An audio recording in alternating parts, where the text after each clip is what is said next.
Hello students, विद्यार्थियों।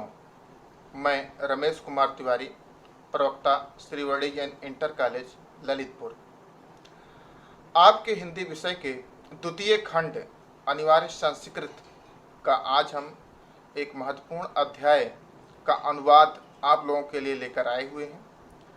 जातक कथा। इस जातक कथाएं में दो प्रकार की कथाएं संग्रहित हैं, उलूक जातकम और नृत्य जातकम की। प्रिय विद्यार्थियों, उत्तर प्रदेश माध्यमिक शिक्षा बोर्ड की बोर्ड परीक्षा में प्रश्न संख्या 8 में यह संस्कृत के गद्यांश का अनुवाद प्रश्न के रूप में आता है, जो कि कुल 7 अंक का होता है। 2 नंबर का इसका संदर्भ देना हुआ होता है और 5 नंबर इसके अनुवाद के आपको प्राप्त होते हैं। यह जातक कथा का अनुवाद आज हम आप लोगों को सिखाएंगे। इसका पाठ को पढ़ाए जाने का उद्देश्य निम्नलिखित प्रकार से है। संस्कृत भाषा के प्रति रुचि उत्पन्न हो सके, भाषाई कौशल का छात्रों में विकास हो, छात्र संवाद वाक्यों को आसानी से समझ सकें, राष्ट्र के प्रति, संस्कृति के प्रति समादर व भाषाई एकता का विकास हो, छात्रों में भाषिक तत्वों की प्रयोगात्मक क्षमता बढ़े, नैतिक मूल्यों का विकास हो तथा संस्कृत में वार्तालाप करने की क्षमता का छात्रों में विकास हो। इसका संदर्भ आप लोग लिखोगे कि प्रस्तुत संस्कृत गद्यांश हमारी पाठ्यपुस्तक हिंदी में संकलित जातक कथा नामक अध्याय के उलूक जातकम नामक खंड से अवतरित है। बस इतना सा आप लोग लिख दोगे, आपको 2 अंक प्राप्त हो जाएंगे। तो चलिए हम इसके अनुवाद की तरफ चलते हैं और आपको इसका अनुवाद अच्छी तरीके से सिखाने का प्रयास करते हैं। अतीते प्रथम कल्पे जनाः एकम अभिरूपम सौभाग्य प्राप्तम सर्वाकार परिपूर्णम पुरुषम राजा नाम कुर्वन्। अतीते प्रथम कल्पे, अतीते माने प्राचीन काल में, प्रथम कल्प में जब पृथ्वी पर सभ्यता का निर्माण हो रहा था, उस समय जनाः माने लोगों ने, एकम अभिरूपम, अभिरूप माने सुंदर भी होता है और विद्वान भी होता है, एक सुंदर और विद्वान, सौभाग्य प्राप्तम, सर्व प्रकार से सौभाग्य को प्राप्त, सर्वाकार परिपूर्णम, सभी प्रकार से आकार में परिपूर्ण, पूर्ण रूप से स्वस्थ, पुरुषम, पुरुष को, राजा नाम अकुर्वन्, यहाँ संधि है, राजा नाम कुर्वन्, राजा नाम अकुर्वन्, राजा बनाया। अतीते प्रथम कल्पे, प्राचीन काल में, प्रथम कल्प में, जना लोगों ने, एकम एक, अभिरूपम सुंदर और विद्वान, सौभाग्य को प्राप्त, सर्वाकार परिपूर्णम, पूर्ण प्रकार से आकार प्रकार में परिपूर्ण अर्थात पूर्ण स्वस्थ, पुरुषम, पुरुष को, राजा नाम अकुर्वन्, अपना राजा बनाया।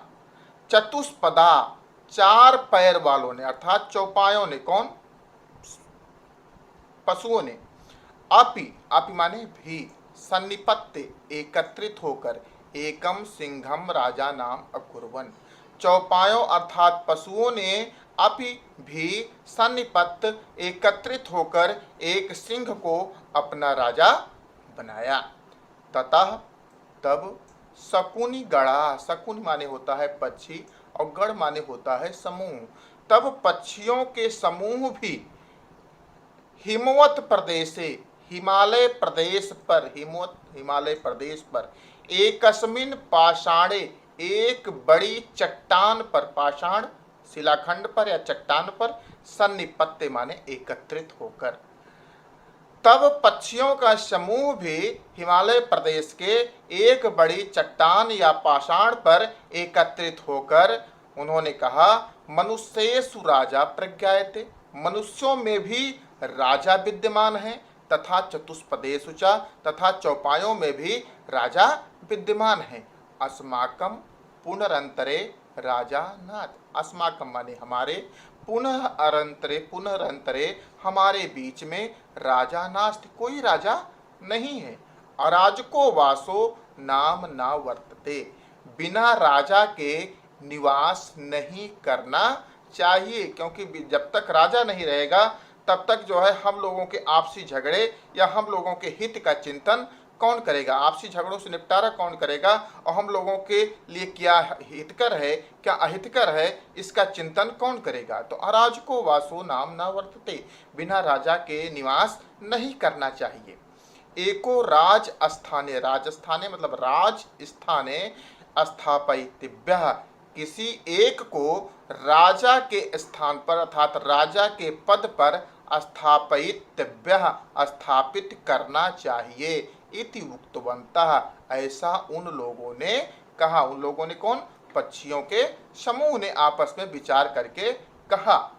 अथ ते परस्परम अवलोकयन्तः, अथ ते माने वह, इसके बाद वह परस्परम अवलोकयन्तः एक दूसरे को, परस्परम माने एक दूसरे को, अवलोकयन्तः देखने लगे। तो उन्हें क्या दिखाई पड़ा? एकम उलूकम दृष्ट्वा, एक उल्लू पर उनकी नजर गई। अयम नो रोचते, तो उसमें से किसी एक ने उस उल्लू को देखकर कहा अयम नो रोचते इत्योचन, यह नो, अयम माने यह, नो माने हमें, रोचते माने पसंद है, यह हमें राजा के रूप में पसंद है। इत्योचन ऐसा कहा। अथ ते, इसके बाद वह परस्परम आपस में एक दूसरे को अवलोकयन्तः देखकर, एकम उलूकम दृष्ट्वा एक उल्लू को देखकर किसी ने कहा कि अयम नो रोचते, यह उल्लू हमें राजा के रूप में पसंद है। तो जब यह उल्लू पसंद है उसके बाद तो एक पक्षी ने कहा कि अयम नो रोचते, उल्लू को देखकर कहा अयम नो रोचते, अयम माने यह, नो माने हमें, रोचते माने पसंद है, या उल्लू हमें राजा के रूप में पसंद है। तो अथ एकः शकुनिः सर्वेषां मध्याद् आशय ग्रहणार्थ त्रिकुत्वः अश्राव्यति। अथ एकः, तब उसमें से किसी एक, शकुनि माने पक्षी ने, सर्वेषां अपने सभी पक्षियों के बीच, मध्याद बीच में, आशय ग्रहणार्थ उनका आशय जानने के लिए, उनका मत जानने के लिए, त्रिकुत्वः त्रिकृत्वः तीन बार, अश्राव्यत कहकर सुनाया कि यह उल्लू राजा के रूप में पसंद है, यह उल्लू राजा के रूप में पसंद है, यह उल्लू राजा के रूप में पसंद है। ऐसा अथ एकः शकुनि, तब उसमें से किसी एक पक्षी ने अपने सभी पक्षियों के समूह के मध्य आशय ग्रहण करने की, उनका मत जानने के उद्देश्य से तीन बार ऐसा कहकर सुनाया कि क्या यह उल्लू तुम्हें अपने राजा के रूप में पसंद है। तो ततः एकः काकः उत्थाय, तब उसमें से कोई और पक्षी नहीं बोला। कौन बोला? एक कौवा बोला। ये भी एक विडंबना है किसी भी समाज की कि जब हम उल्लू को राजा बनाएं तो उसमें से विद्वान पक्षी ना बोले, हंस ना बोले, मोर ना बोले, तोता पपीहा ना बोले, चातक ना बोले, और बोले कौन उठकर? एक उल्लू, एक कौवा उठ के बोले कि उल्लू हमें राजा पसंद नहीं है। ये हर समाज की एक विडंबना है। उसी विडंबना को इस छोटी सी कहानी में दिखाने का प्रयास किया गया है कि जब कहा गया कि अयम नो रोचते, यह उल्लू ही हमें राजा के रूप में पसंद है, तो उसका विरोध करने के लिए कोई नहीं आया, बल्कि उसका समर्थन करने के लिए एक पक्षी खड़ा हो गया और तीन बार उसने कहा कि क्या यह उल्लू आपको अपने राजा के रूप में पसंद है। तब विद्वानों की सभा शांत रही, वो नहीं बोली, और बोला कौन? ततः एकः काकः उत्थाय, तब एक कौवा उठा और कहा तिष्ठ तावत्, तिष्ठ माने थोड़ा सा ठहरो, विचार करो। अस्य एतस्मिन् राज्याभिषेक काले एवं रूपम मुखम क्रुद्धस्य च कीदृशं भविष्यति। जिस उल्लू का अस्य एतस्मिन् राज्याभिषेक काले, इस राज्याभिषेक के समय पर, एवं रूपम, इस प्रकार से रूप है, सुंदरता है, और मुख है इसका, क्रुद्धस्य, जब यह क्रोधित होगा, च कीदृशम भविष्यति, तो हमें कैसा दिखाई पड़ेगा। जिस उल्लू का चेहरा इस राज्याभिषेक के समय इतना क्रुद्ध दिखाई पड़ रहा है, वो जब क्रोधित होगा कभी किसी समय आने पर, तो कैसा दिखाई पड़ेगा। अनेन ही क्रुद्धेन, जब वह क्रुद्ध होगा, कभी भी हम लोगों की गलतियों पर न्याय करते समय कभी भी जब वो क्रुद्ध होगा और वो क्रुद्ध होकर अवलोकिता, हम लोगों की तरफ देखेगा, तो वयम, वयम माने हम सब, तप्त कटाहे प्रक्षिप्त स्थिला इव तत्र तत्रयो धंग श्यामा। तप्त कटाहे, जलती हुई उबलती हुई तेल की कड़ाही में प्रक्षिप्त डाले गए, तिलाह, तिल की भांति, तत्र तत्रयो, जहां तहां, धंग श्यामा, भून डाले जाएंगे। जिस प्रकार से खौलती हुई तेल की कड़ाही में अगर तिल डाल दिया जाए तो तुरंत जहां पड़ता है वहीं पर चटाक की आवाज बोलकर इधर उधर बिखर जाता है, उसी प्रकार से जब यह उल्लू कभी क्रोधित होगा और क्रोधित होकर हम लोगों की तरफ, वयम, हम लोगों की तरफ देखेगा, तो वयम तप्त कटाहे, हम लोग खौलती हुई कड़ाही में डाले गए, प्रक्षिप्त माने डाले गए, उस तिल की भांति, तत्र तत्रयो, जहां जहां पड़ेंगे वहीं पर धंग श्यामा, भून डाले जाएंगे। इसलिए ईदृशो राजा मह्यम न रोचते, ऐसा राजा मुझे पसंद नहीं है। न मे रोचते भद्रम वह उलूकस्याभिषेचनम अक्रुद्धस्य मुखम पश्य कथम क्रुद्धो भविष्यति। न मे रोचते, मुझे पसंद नहीं है, भद्रम, मुझे कल्याणकारी भी नहीं दिखाई पड़ता, उलूकस्या अभिषेचनम, उल्लू को राजा बनाना ना तो मुझे पसंद है और ना मुझे कल्याणकारी दिखाई पड़ता है। क्योंकि अक्रुद्धस्य मुखम पश्य, इसका मुख देखो, इसका चेहरा देखो, बिना क्रोध किए ऐसा दिखाई पड़ता है कि जैसे हमेशा क्रोध में ही हो। कथम क्रुद्धो भविष्यति, तो जब एक क्रोधित होकर हम लोगों की तरफ न्याय करते समय देखेगा तो उसका क्या परिणाम होगा, इसको मैं नहीं कह सकता। इसलिए मुझे यह उल्लू का राज्याभिषेक करना मुझे पसंद नहीं है। सा एवं उक्त्वा, सा माने वह, कौन वह, कौआ, कौआ, एवं उक्त्वा, एवं माने ऐसा, उक्त्वा माने कहते हुए, एवं उक्त्वा ऐसा कहते हुए, क्या कि मह्यम ना रोचते, मह्यम ना रोचते, मुझे उल्लू पसंद नहीं है, मुझे यह उल्लू पसंद नहीं है, इति, ऐसा करके, बिरुवन आकाशे उत्पतत, आकाश में पंख फैलाकर उड़ गया। बिरुवन माने चिल्लाता हुआ, बोलता हुआ आकाशे उत्पतत, आकाश में उड़ गया। उलोकोपि, उल्लू को अपि, उल्लू भी, अपि माने भी, उल्लू को अपि, उल्लू भी, उत्थाय, उठकर, एन मन्नो धावत, एनम अन्नो धावत, उसके पीछे दौड़ पड़ा, अर्थात कौवे के पीछे दौड़ पड़ा, उससे बदला लेने के लिए, उसे मारने के लिए, कुछ भी हो सकता है। उल्लू को अपि, उल्लू भी, उत्थाय, उठकर, एनम अन्नो धावत, उस कौवे के पीछे दौड़ पड़ा। ततः आरंभ्यो, वहीं से, तो अन्योन्य बैरिड़ो जातो, वह एक दूसरे के शत्रु हो गए। शकुनयः अपि, और पक्षी भी, शकुनयः माने पक्षी भी, सुवर्ण हंसम, सुवर्ण हंस को, राजा नाम कृत्वा, अपना राजा बनाकर, आगमन, वापस लौट आए। इस प्रकार से पक्षियों में सुवर्ण हंस को राजा चुना गया। तो विद्यार्थियों, ये आपके लिए हमने उलूक जातकम का अनुवाद बताया, इसका संदर्भ बताया। अब हम इसके अगले खंड नृत्य जातकम की तरफ चलते हैं, उसका अनुवाद और उसका संदर्भ सीखते हैं। नृत्य जातकम, इसका संदर्भ है प्रस्तुत संस्कृत गद्यांश, हमारी पाठ्य पुस्तक हिंदी के अनिवार्य संस्कृत खंड में संकलित जातक कथा नामक अध्याय के नृत्य जातकम खंड में या कथा से अवतरित है।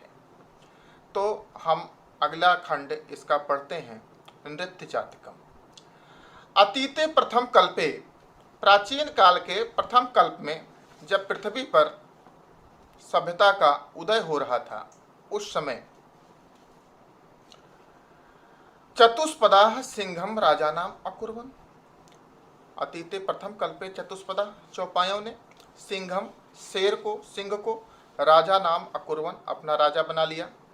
मत्स्य आनंद मत्स्यम, मछलियों ने आनंद मत्स्य को अपना राजा बनाया। मछलियों ने किसको राजा बनाया? आनंद मत्स्य को अपना राजा बनाया। और शकुनयः सुवर्ण राजहंसम, इसको हमने पढ़ा ही पहले खंड में कि सुवर्ण राजहंस को शकुनयः, पक्षियों ने सुवर्ण राजहंस को अपना राजा चुना। तस्य पुनः सुवर्ण राजहंसस्य दुहिता हंस पोतिका अतीव रूपवती आसीत। तो जो ये सुवर्ण राजहंस शकुनियों पक्षियों का राजा बना हुआ था, इसकी दुहिता माने पुत्री, इसकी पुत्री सुवर्ण राजहंस से दुहिता, उस सुवर्ण राजहंस की दुहिता पुत्री हंस पोतिका, जिसका नाम क्या था? हंस पोतिका, अतीव रूपवती आसीत, यह बहुत ही अधिक सुंदर थी। सा तस्यै वरम दात, उस हंस ने, सा माने वह कौन है? ये सुवर्ण राजहंस है।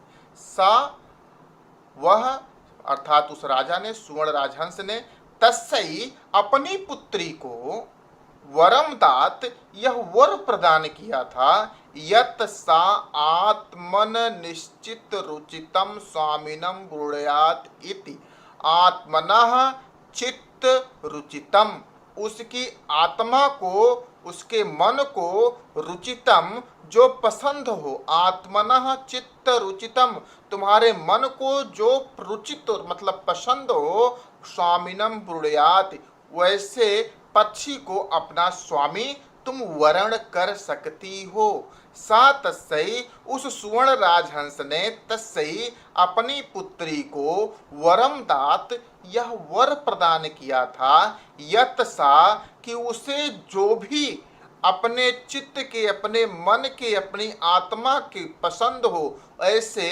पक्षी को अपना स्वामी चुन सकती है, अपना वर चुन सकती है। हंस राजा तस्मै वरम दत्त्वा, हंसराज ने अपनी पुत्री को इस प्रकार से वर प्रदान करके हिमवती शकुनि संघे सन्निपत, हिमालय में शकुनि संघे पक्षियों के समूह के मध्य सन्निपतत एकत्रित हुए।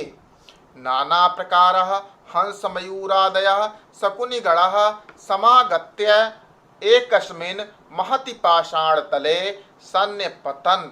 नाना प्रकार के हंस मयूर आदि शकुनिगणाः पक्षियों के समूह समागत्य वहां पर आकर एकस्मिन् महति पाषाण तले, एक बड़े चट्टान के पर, पाषाण पर सन्निपतन एकत्रित हुए।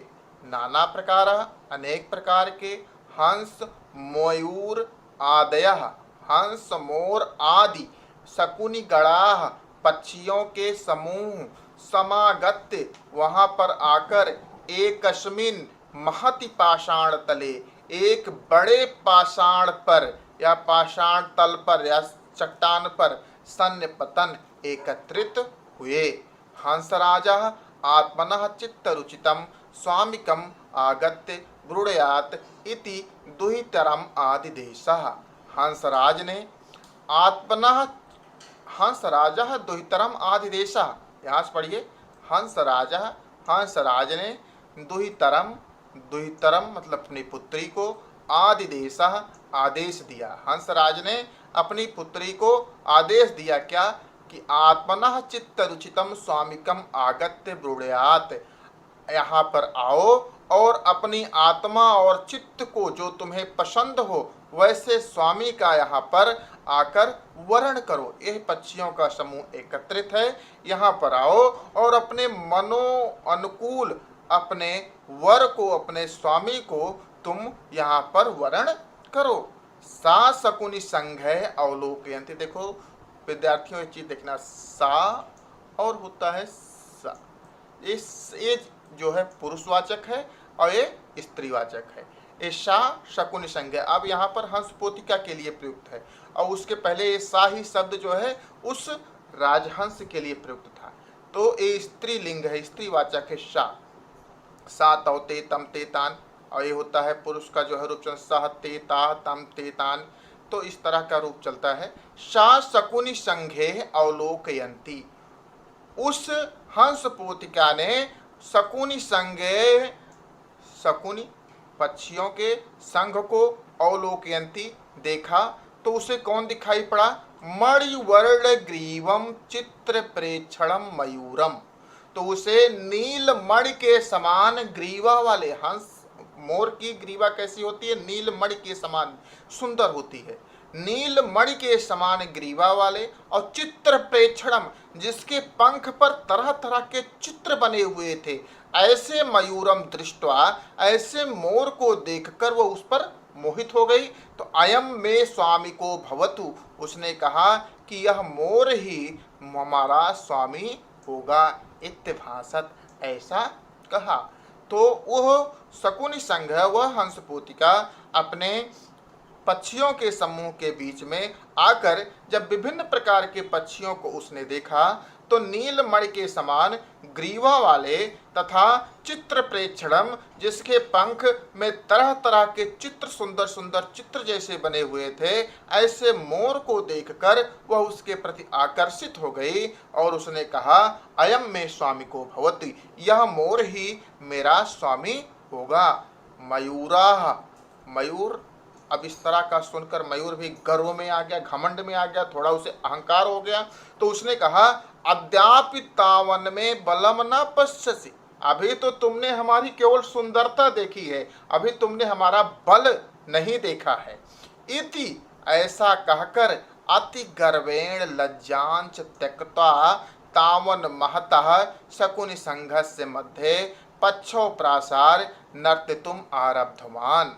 अद्यापि तो अनमे बलम न पश्यसि, अभी तो तुमने हमारी सुंदरता को देखा है, अभी तुमने हमारा बल नहीं देखा है।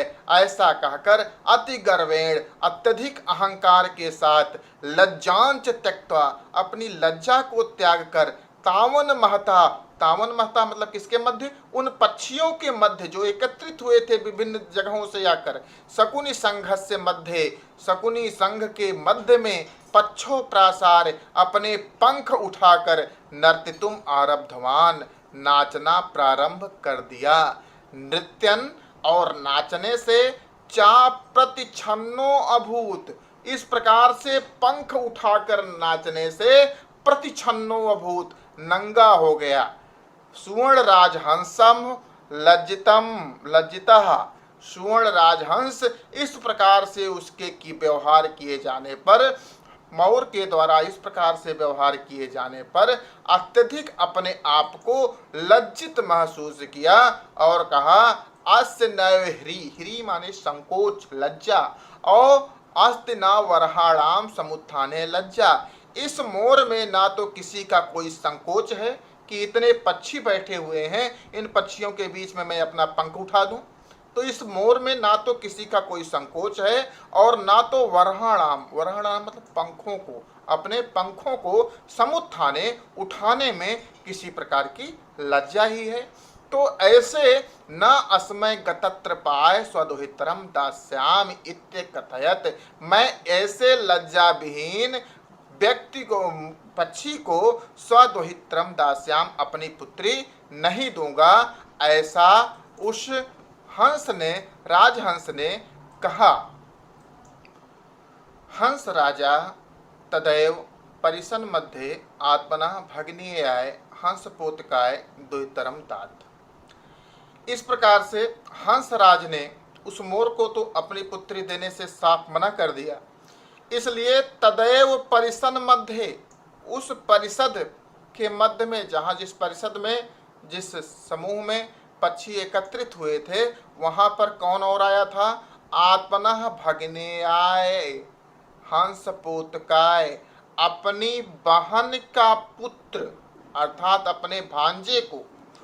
हंस राजा तदैव परिषद मध्य, हंसराज ने तब उस पक्षियों के परिषद के मध्य में आत्मनः भगने आए अपनी बहन के पुत्र जिसका नाम था हंसपोतक, हंसपोतक को अपने भांजे को अपनी दुहितरम अदात अपनी पुत्री को प्रदान कर दिया।